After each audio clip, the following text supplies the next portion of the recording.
અમરેલી જિલ્લાના રાજુલા જાફરાબાદ બેઠક પર રાજકીય ગરમાવો તેજ બન્યો છે। ઉમેદવારી ફોર્મ પરત ખેંચવાના દિવસે કોંગ્રેસના ઉમેદવાર ટીકુભાઈ વરુએ ભાજપ પર ગંભીર આક્ષેપો કર્યા છે। રિપોર્ટર રાઠોડ મહેન્દ્રભાઈ। નમસ્કાર।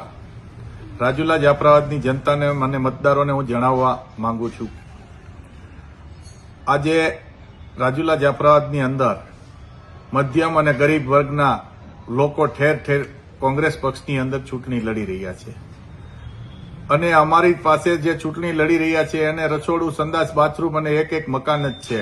કોઈ ઉદ્યોગપતિ નથી, ગરીબ ઘરના લોકો છે। ત્યારે ભારતીય જનતા પાર્ટી દ્વારા આજે લાખો રૂપિયાના ઠેલા લઈ અને અમારા ઉમેદવારોને ખરીદવા માટે નીકળી પડ્યા હતા। આ ખરીદીની અંદર મોટી મોટી કંપનીઓ જે જાફરાબાદ રાજુલામાં આવી છે, એમના મોટા અધિકારીઓ, મોટા મોટા કોન્ટ્રાક્ટરો અમારા કાર્યકરોને ખરીદવા માટે દોડાદોડી કરી રહ્યા હતા, અપક્ષોને ખરીદવા માટે દોડાદોડી કરી રહ્યા હતા।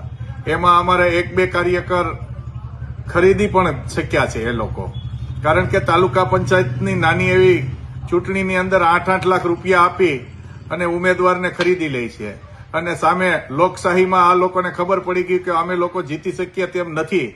હાર ભાળી ગયેલા લોકો બિનહરીફ કરાવવા જઈ રહ્યા છે અને લોકશાહીનું ખૂન કરી રહ્યા છે। ત્યારે મારે રાજુલા જાફરાબાદની જનતાને જણાવું છું કે કોંગ્રેસનો વિજય નિશ્ચિત છે, કોંગ્રેસના ઉમેદવારો જીતવાના છે। અમે ભ્રષ્ટાચાર વગરના સારા અને ગરીબ માણસો કોંગ્રેસની અંદર મૂક્યા છે। તમને હું કહું, 2-3 ઉમેદવારના દ્રષ્ટાંત દઉં। એક અમારા ઉમેદવાર હતા સાજણા વાવના, જાણે પોતે પોતાનું મોટરસાયકલ પણ નતું અને કોકનું મોટરસાયકલ લઈ અને જતા હતા અને એને વચ્ચે પેટ્રોલ ખૂટી ગયું તો 200 રૂપિયાનું પેટ્રોલ ઉસીના પૈસે જે પેટ્રોલ ભરી લીધું, બરોબર। એ ભાઈની ઘરે 5 લાખ રૂપિયા લઈ અને આજે એને ખરીદી કરવા ગયા, ત્યારે એ ઉમેદવારે કહી દીધું કે મારે આ 5 લાખ રૂપિયા નથી જોતા। બીજા અસ્મિતાબેન મકવાણા, હેમાળના ઉમેદવાર, એમના પતિ અને એમના દેરને બોલાવી અને એમને પણ કીધું કે 7 લાખ રૂપિયા આપીએ, તમે આ ફોર્મ પાછું ખેંચી લ્યો। ત્યારે એના પિતા એને એમ કીધું કે જો જાફરાબાદ ગયા તો હું દવા પી જઈશ, મારી આબરૂ ગામમાં છે। આવા અમારા વફાદાર યુવાનો ચૂંટણી લડી રહ્યા છે અને એ પોતે ફોર્મ ખેંચવા માટે કોઈ જાતનું નથી। જિલ્લા પંચાયતની અંદર 35 લાખ 40 લાખ રૂપિયા જેવો ભાવ આપે તો બિનહરીફ કરવા માટે। એક ઉમેદવારને તો 4 પવનચક્કી આપવાની વાત કરી કે તમને 4 પવનચક્કી આપી દઈ, આજીવન તમારો રોટલો થઈ જાય, તમે બિનહરીફ કરી લ્યો।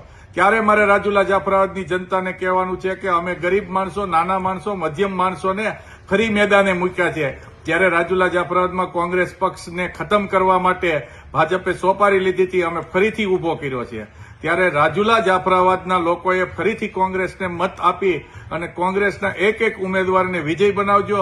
આ લોકો હાર ભાળી ગયા છે, લાખો રૂપિયા લઈ અને રોડ ઉપર ચડ્યા હતા, છતાં પણ મારા તમામ ઉમેદવારને હું અભિનંદન પાઠવું છું, શુભેચ્છા પાઠવું છું કે એક પણ ઉમેદવારે પોતાનું ફોર્મ પરત ન ખેંચ્યું। 1-2 લોકો પર પૈસાની લાલચમાં આવી અને ફોર્મ પરત ખેંચી લીધે છે, પણ જે જગ્યાએ કોંગ્રેસના ફોર્મ પરત ખેંચ્યા છે ત્યાં મને ખબર છે કે તમામ જગ્યાએ કોંગ્રેસની લીડ નીકળવાની છે। જિલ્લા પંચાયતના ઉમેદવારો અમારા અલગ છે, બરોબર। એટલે હું તમને રાજુલા જાફરાબાદની જનતાને વિનંતી કરું છું કે આગામી દિવસોમાં આ ભ્રષ્ટાચારી લોકોને ઓળખજો અને કોંગ્રેસ પક્ષની તરફી મતદાન કરી અને કોંગ્રેસના ઉમેદવારને વિજય બનાવજો।